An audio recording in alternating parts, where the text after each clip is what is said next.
Hi, I'm Femi Oke. And I'm Malika Bilal. 82 Chibok schoolgirls are now free after negotiations between the Nigerian government and Boko Haram. But after years of being celebrity captives, is true freedom possible? That's today on The Street.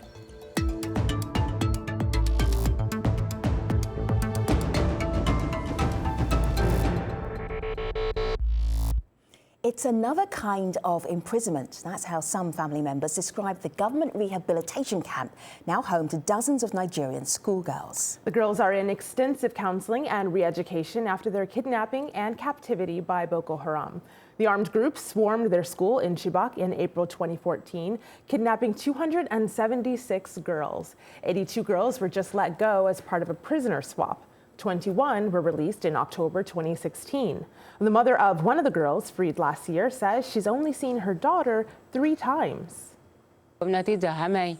She's still with the officials. I really want to see her and stay close, but I understand the government is helping her with her education, so I must wait. More than 100 girls remain missing, their fate unknown. But what awaits those who are now free? Here to talk about this from Abuja, Nigeria, we have Peter Joseph. He's the brother of one of the girls still missing and the uncle of one of the girls who was freed back in October. Bukish Onibari is a strategic team member with the Bring Back Our Girls campaign. And in Auburn, Maine, Somalia Dem, she is a mental health counsellor who has worked with some of the girls who escaped in 2014 and now lives in the United States. It's good to have you here, everybody. I should say that until a few moments ago, we had a government advisor, and we also had a Minister of Women and Women Affairs with us, but our connections were so bad. Unfortunately, they weren't able to be part of this conversation, but they will be watching. And if you can tweet us in as well. Peter, you know what it's like to have one of these captive young girls, now young women, come back to your family. This happened to you last October. But do they come back? What is that like? What happens? What happened to your niece? All right, thank you very much. It's a great honor, and we were very happy to learn of the news that our sister was released. That's last October, but we are not very much impressed with the way the government is handling the whole rehabilitation process. Now, since her release, me personally, I got to meet her just once when they traveled down to Chibok last December. That's the last time I met with her, and we are not even aware of how the rehabilitation process is going on. Nobody is allowed to see them. So that's just what is happening. So it's like another imprisonment. I can say, yeah. But this one has to do with the government. See, Bookie, this is interesting because there is this celebration, this congratulations, some of these girls have been released, and then to find out that the girls who were released in October didn't go home, and the girls who've just been released, they are not going home. How do you understand that? How do you make sense of that? You know, one of the things that becomes expedient after hostages are brought back is a full system of rehabilitation, reintegration, and resocialization. And because of the technical capacity that will be required for the different activities in each of these processes, it is expected that government would take charge of most of those activities. And that requires a lot of expertise, like the medical care, the psychosocial care, the education, and all of that. That takes a period of time. It requires some form of timeline. But I think where the lacuna is here is the angle of communication. It is imperative that all through the cycle of rehabilitation, resocialization, and reintegration, members of the family are not only carried along, but they also understand what is going on. They should know what input is going into that. They should know what sort of activities their children and family are going through. They should know what sort of outcome and output is expected. And they should know when they would have them back. But most importantly also is that because their friends and family especially are those that they used to know as the safe place. They should be carried along in that process of the 3 R's that I mentioned. So I think there is a challenge with communication. There is a challenge with this exact system and the structure and the modus operandi of carrying that out. And that puts responsibility on the government to sort that particular gap. I hear that challenge of communication, although online people are taking it in various ways. On the one hand, you have people like Mecho on Facebook. He says they're being held captive by the government. That's his perspective of this rehabilitation program. But another person is more understanding. Caddy says the girls need psychological help, but more importantly, they need their loved ones. Rehabilitation shouldn't feel like detention to them. Peter, I know you were talking about your niece, and I know that you told our producers ahead of the show that you talk to her at least every weekend. What are those conversations like? I do talk to her like on phone she's not allowed to talk on phone for a long period of time. So she's allowed to talk to somebody for 2 or 3 minutes and then she'll be cut off. So there's no chance one can ask her certain questions. The last time I talked to her was that she's coming home here in Abuja, because we stay with our uncle here in Abuja who always does everything for us. So she was coming home for the break for a break, but all of a sudden she called in to say that she's not coming home anymore. So communication tends to be a problem. And I also asked her the other time if there's a way we as a family can go and see her, and she said no, they're not allowed to receive anybody, and only female can sneak in to see them sometimes, but male are not allowed into the compound. So this how it is going on. So Miari, this sounds quite bizarre. Does it make sense to you in a Nigerian context? It's not even like the Nigerian government have had a chance to fine-tune how they deal with girls who've come back from being taken by Boko Haram. Nothing like this has happened before. But what you're hearing from Peter, what you're seeing, do you think the girls are being best served right now? Well, first I say thank you to you guys for having me on, but I do want to say this. I think that we need to keep things in context. And one of the things I don't think that it would be healthy to go towards is going the blame game. Because then it just puts everybody at the defensive. But to answer your question, one of the things I will say, having heard what Peter has said and just numerous other people, whether regarding the 21 that were released in October, or the recent, the ones that were just recently released, or the ones that escaped, is the fact that, the isolation is not going to be healthy for the girls. When you talk about, we're talking about different levels of trauma here. And I think that's very important for everybody to understand. And trauma can be experienced by, somebody can have the same event occur to them, but it's experienced differently by each person. So it's very important to treat each one of those girls as individuals as they are processing and healing from their trauma. But one of the other things that I keep hearing everybody saying is rehabilitation. But we have to break that word down. To rehabilitate somebody is to restore them to their previous condition. And I think some people are making the assumption that their previous condition was healthy and adequate for their overall well-being and for their overall just mental state, or just, even physical state.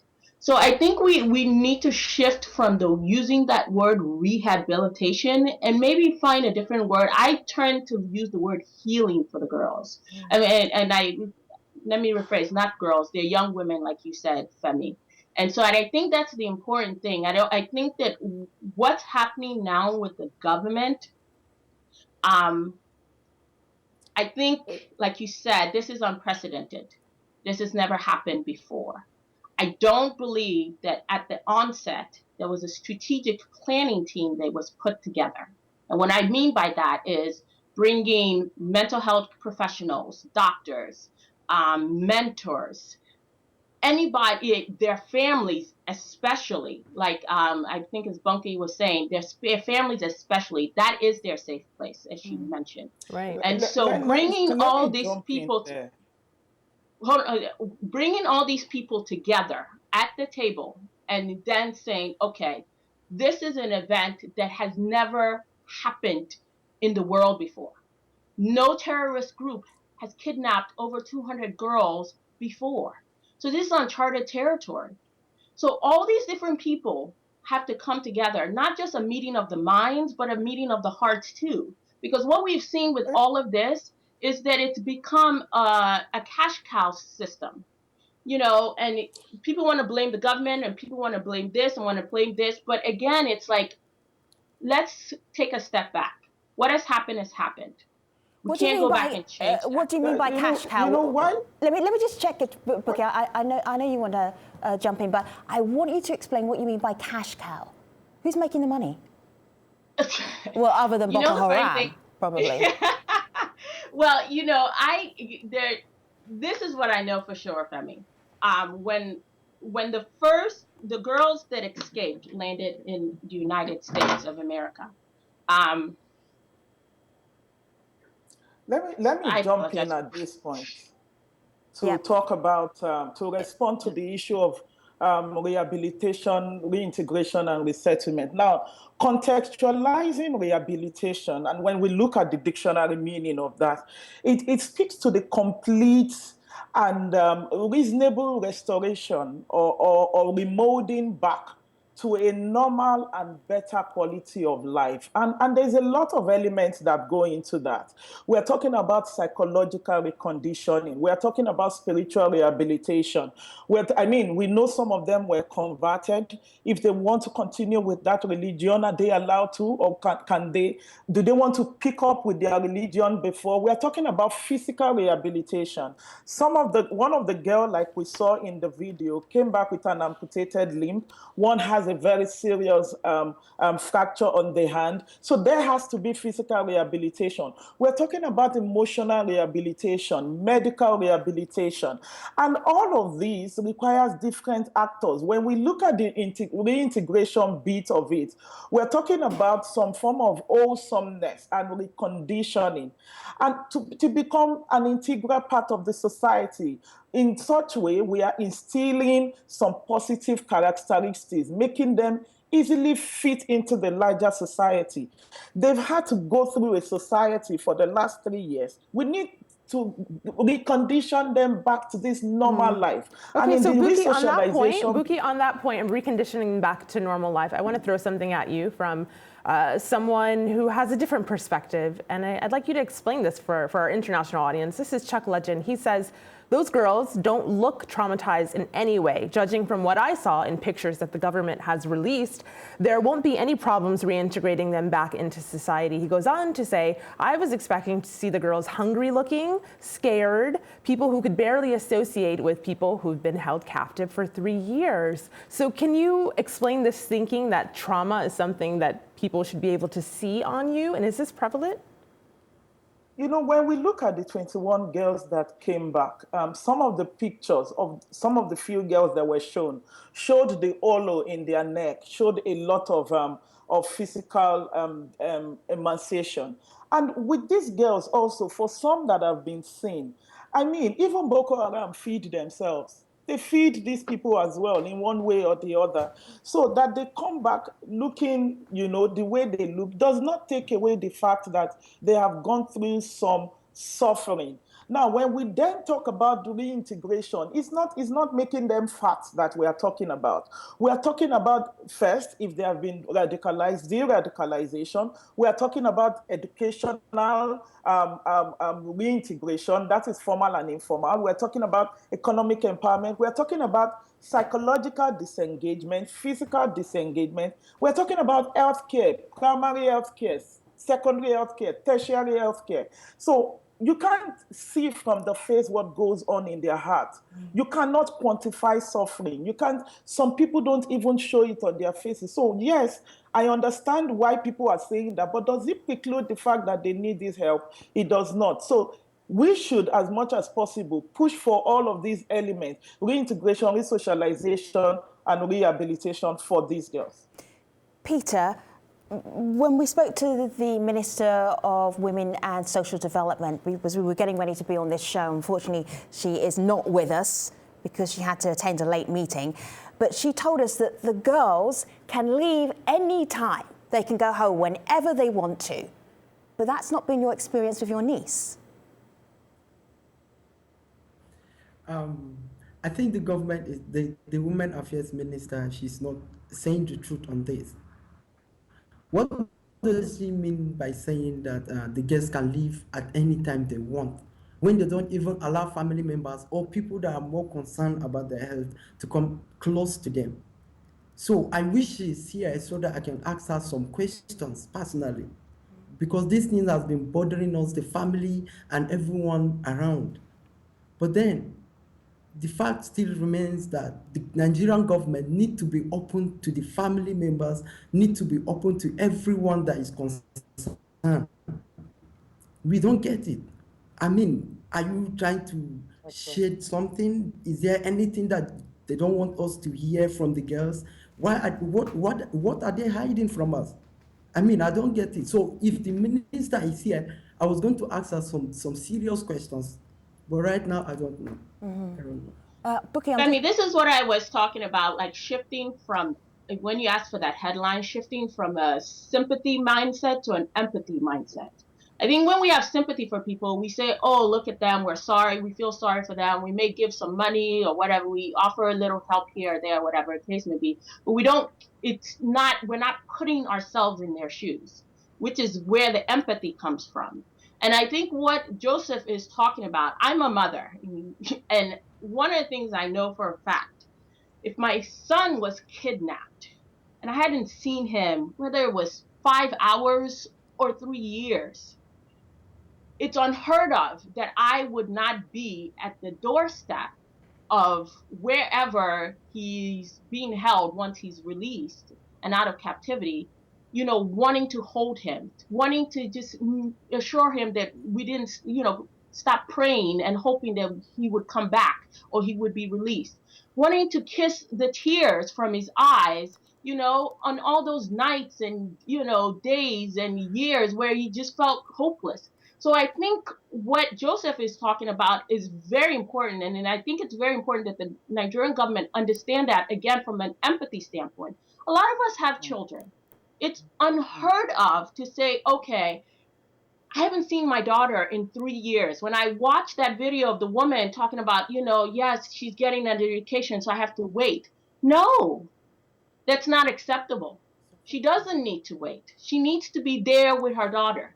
She needs to, there's a comfort that a mother or family members or people that, they're close to that could give them that nobody else can. I don't care how long you've worked with the girls, how long you can, I've heard people since for 3 years, oh, I love these girls, they're the best, blah, blah, blah. To me, I'm like, there's nothing like a family member holding you and saying, you know what, we never gave up on you. Do you think this is happening because they have become so famous? Worldwide, everybody knows who they are. Their pictures are published, their names are published. They're famous young women. Peter, is that the problem? Is that why your niece is not at home with you, with her family? No. I don't think this is the problem. I think there is something that Nigerian government wants us to know. I think there is something. The fact that you're popular doesn't mean your family cannot see you. No matter how popular you are, without your family, I don't think your popularity makes any sense. So if the government is going to say it's because they are popular, their names are all over the world, so they don't want their family members or anybody to see them, I mean, this is not an excuse from the government. I think there is something, my heart is telling me that there is something that the government don't want to reveal, or they don't want everybody to know. That is why they keep these girls away. Even when they travel to Chibok, they're not allowed to go to their house.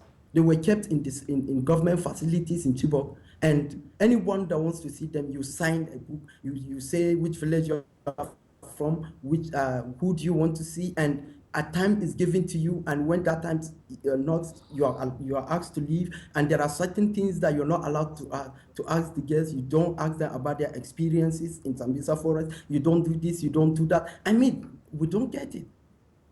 And even at this 82 that is released, what has the government do? This is the 5th day today, and up to today, as I'm talking to you, these families has not been contacted to come to our.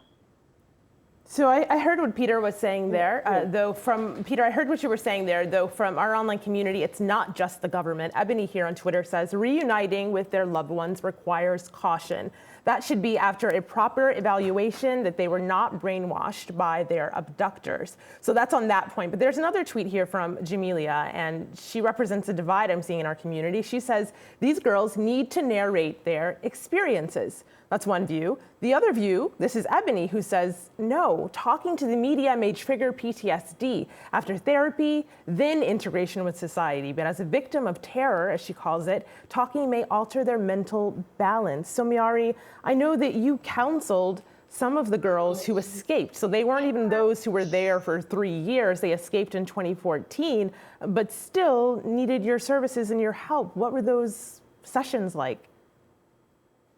Okay, so could you repeat the last part again, please? I know that you counseled some of the girls who escaped in 2014, and so that they weren't even there for 3 years, like the girls that were just, the 82 girls that were just released, but of course they still needed your counseling. Right.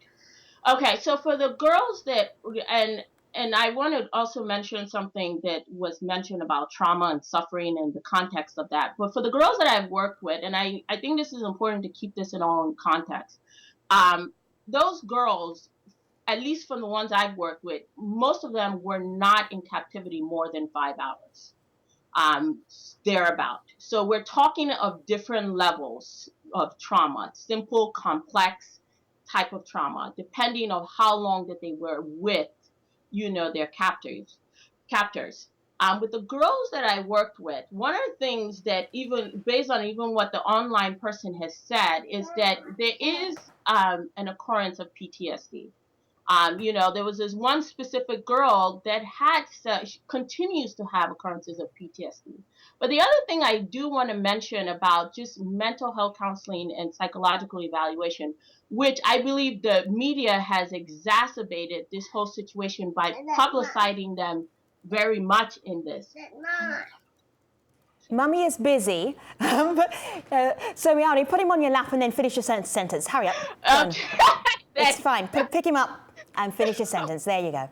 Okay. So right, finish your thoughts. I apologize. So what has happened with the media? One of my greatest fights since 2014 has been to keep these girls in a space of out of the media, with just having some kind of normalcy in their keep them out of the media. Okay, that's really interesting.